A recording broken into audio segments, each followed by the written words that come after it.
Well, why have I named this film the Alien Kabbalah? Well, for many reasons. First of all, I'd like to go back to New York City in the year 1918. And Aleister Crowley, who was a full-time occultist and worked as a part-time spy for Her Majesty's Intelligence Services, conducted a series of magical rituals in New York City in 1918 called the Alum Lantra workings. And this was a series of very, very complicated magical rituals designed to open up a psychic telepathic portal to other dimensions in other parts of the cosmos. And what Aleister Crowley wanted to do is he wanted to contact psychically, telepathically, the intelligence of alien beings. And in actual fact, one of these alien beings came through. Aleister Crowley gave it a name. He called the entity Lam. Now, in Tibetan tradition, Lam is a path, and a lama is somebody that follows the path to enlightenment.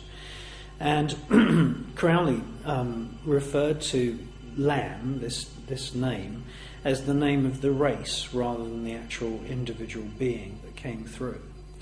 And Aleister Crowley sketched the being as it projected itself into his mind's eye. And it's fascinating because the sketch that Aleister Crowley did really does resemble what many eyewitnesses have reported of so-called grey aliens.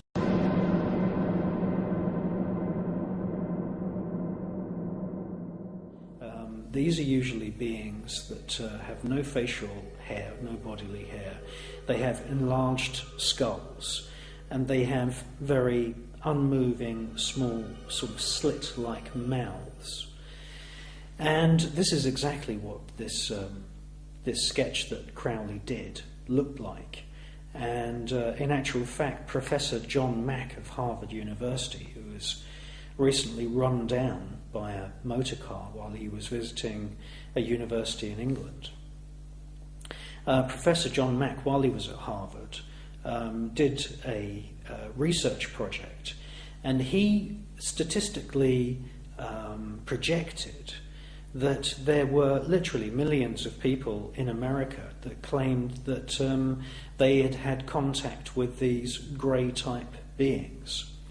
Now, conventional scientists, even though they may accept that the universe is teeming with planets that may have intelligent life forms on them, many of these scientists say, well, these planets are so far away that it's very unlikely that any being will visit us here on planet Earth, just simply because the practicalities of travelling enormous distances in space would sort of separate us naturally from one planetary civilization to another.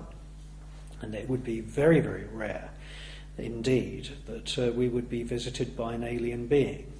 Well, this does not, of course, preclude the attempt to contact these beings telepathically.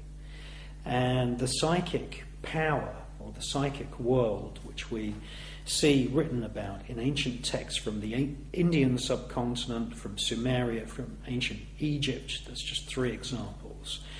The astral planes, this invisible realm of spirit, is as vast as the physical universe. So if you believe that it's possible to actually contact spirits of your ancestors and channel communications through a Ouija board or contact spirits in magical ritual, then it should be possible to actually contact the psychic, spiritual energy that emanates from entities on other planets.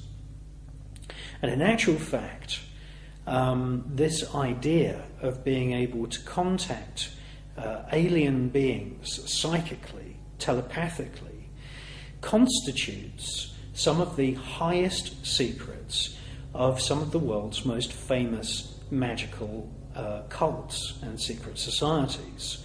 And we see some of these beings being described as secret chiefs. In the case of Theosophy with Madame Blavatsky, she channeled spirits and she called those the secret chiefs, and some of these spirits apparently dwelled upon other planets.